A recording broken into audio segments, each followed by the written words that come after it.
ओम साई राम। दोस्तों, आज हम बात करेंगे एक बहुत ही महत्वपूर्ण टॉपिक पर। टॉपिक को मैंने लिया है इस एक किताब से जो मेरे हाथ में अभी आप देख पा रहे हैं, अति प्रभावकारी लोगों की 7 सामान्य आदतें। और इस किताब को लिखने वाले जो राइटर हैं उनका नाम है स्टीफन आर कॉवी। मैं कॉवी साहब के बारे में आपको यहाँ पर बताना चाहूँगा कि इस किताब को लिखने से पहले इन्होंने लगभग 3000 प्लस सफल लोगों का इंटरव्यू कंडक्ट किया, यानी उनसे इन्होंने वार्ता की, उनसे चर्चा की कि आखिर क्या वो सामान्य आदतें इन 3000 लोगों के अंदर पाई गई जो इन्होंने देखी। और वो 7 आदतें उन्होंने इस किताब में लिखी हैं, जिस पर हम अपने किसी अगले वीडियो में बात करेंगे। लेकिन आज हमारा जो आपसे बात करने का जो उद्देश्य है वो एक बहुत ही इस किताब के अंदर एक बहुत इंपॉर्टेंट टॉपिक है। वो है सीओसी और सीओआई। सीओसी का मतलब सेंटर ऑफ कंसर्न, यानी चिंता का विषय, एंड सीओआई का मतलब होता है सेंटर ऑफ इन्फ्लुएंस, यानी आपके प्रभाव का क्षेत्र। कॉवी साहब कहते हैं कि हमारा सीओसी बहुत बड़ा है और सीओआई हमारा बहुत छोटा है। यही हमारे जीवन में दुख का कारण भी बनता है। कॉवी साहब का यह कहना है कि आप अपने सीओआई को जितना बड़ा कर लोगे, आपका सीओसी उतना छोटा हो जाएगा। अब इसको समझते हैं ये होता कैसे है और ये है क्या। देखिए, सीओसी की अगर हम बात करें तो हम हमारा जो चिंता का क्षेत्र है वो बहुत बड़ा हम बना लेते हैं। हम बात कर लेते हैं रसिया क्या कर रहा है, हम बात कर ले हैं जर्मनी क्या कर रहा है, हम बात कर लेते हैं अमेरिका क्या कर रहा है, हम बात कर लेते हैं कोई दूसरा कंट्री क्या कर रहा है, या हम बात कर लेते हैं ट्रंप साहब का क्या एक्शन है, हम बात कर लेते हैं पुतिन साहब का क्या एक्शन है, या हमारे मोदी जी क्या कर रहे हैं, हम इस पर चर्चा कर लेते हैं। यदि अगर हम थोड़ा सा और अब बढ़ें तो जब हम क्रिकेट मैच देख रहे होते हैं तो हम कहते हैं हमारे कैप्टन ने इस बॉल को ऐसे खेला, इस कैच को ऐसे छोड़ा। तो ये सारा का सारा हमारा चिंता का विषय है। हम अपने देश के बारे में बात कर लेते हैं, अपने राज्य के बारे में बात कर लेते हैं, अपने जिले के बारे में बात कर लेते हैं, अपने ब्लॉक के बारे में बात कर लेते हैं। तो ये हमारे चिंता का विषय। मैं ये नहीं कहता कि आप इनके बारे में बात ना करें, आप बात करिए। लेकिन भगवान श्री कृष्ण ने श्रीमद् भागवत गीता में एक बात कही है कि जिस चीज को आप बदल सकते हैं उसको आप तुरंत बदल दें, और जिसको नहीं बदल सकते उसको जैसी है वैसी स्वीकार कर लें। ये सुखी जीवन का एक मूल मंत्र है। अब मैं यहां पर क्या कहने का प्रयास कर रहा हूं, या इस किताब के माध्यम से कवि साहब ने क्या कहने का प्रयास किया है, वो मैं आपसे बात कर रहा हूं।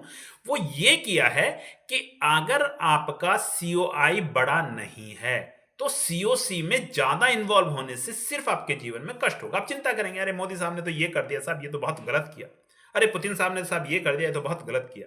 अरे ट्रम्प साहब ने ये कर दिया, ये तो बहुत गलत किया। अब ये मेरे क्षेत्र नहीं है, मेरे प्रभाव का क्षेत्र नहीं। मेरे प्रभाव का क्षेत्र ये है, मैं जिस क्षेत्र में जहां पर मैं काम कर रहा हूं वहां अपनी एफिशिएंसी को बढ़ाऊं, और अपने कार्य क्षेत्र में अपने जो कॉम्पिटेंसीज हैं उनको बढ़ाऊं और एक बेटर रिजल्ट दूं। फॉर एग्जाम्पल, हम क्रिकेट की बात कर लेते हैं।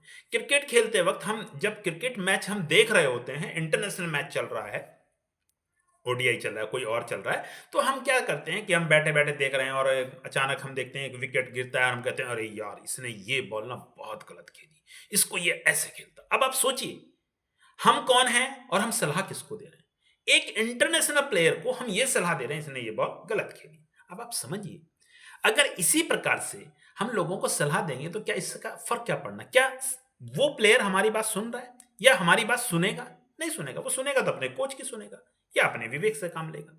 हमारा प्रभाव का क्षेत्र ये है कि मैं अपने क्षेत्र में, मान लीजिए मैं जैसे सपोज मैं टीचिंग प्रोफेशन में हूं, मेरे स्कूल में एक बच्चा है जो मुझे लगता है कि यार ये बहुत अच्छा क्रिकेट खेलता है, इसकी बॉलिंग बहुत अच्छी, तो मैं कुछ ऐसा करूं कि जिससे वो अपने क्रिकेट आसपास की कोई एकेडमी है वहां पर उसको एनरोल करवाऊं, या कहीं और किसी प्रकार से उसको कुछ अपॉर्चुनिटीज ऐसी दूं जिससे कि वो अपने फील्ड में कुछ बेहतर कर पाए। तब तो फायदा है। अब मैं सलाह दे रहा हूं कि साहब वो तो कैप्टन साहब ने बहुत गलत खेला, अरे धोनी ने वहां पर वो कैच छोड़ दिया था, वो तो बहुत ही गलत खेल रहा था। अरे भाई, धोनी साहब को सलाह देने वाला मैं कौन होता हूं? शायद कई बार तो ऐसा होता है वो लोग सलाह देते हैं जिनके खानदान में किसी ने बैट तक नहीं पकड़ा।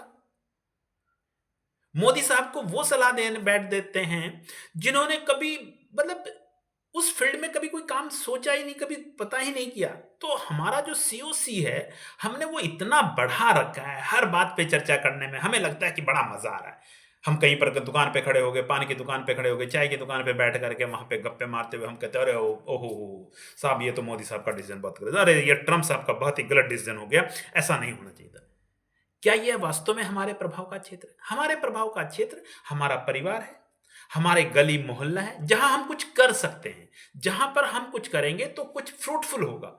और जब ऐसा सोचेंगे तो होगा ये कि धीरे-धीरे हर एक व्यक्ति इसी प्रकार से सोचना शुरू करेगा और वो अपने प्रभाव के क्षेत्र को बढ़ा रहा होगा, अपने सीओआई को बढ़ा रहा होगा और जैसे-जैसे उसका सीओआई बढ़ रहा होगा, कौवी साहब के अनुसार उसका सीओसी अपने आप कम होता जाएगा और उसका जीवन सुखी हो जाएगा। तो चलिए दोस्तों, उम्मीद करता हूं कि आपको मेरी ये बातें अच्छी लगेंगी और मिलते हैं हम अगले वीडियो में। तब तक अपना ख्याल रखिएगा। Thank you. जय हिंद।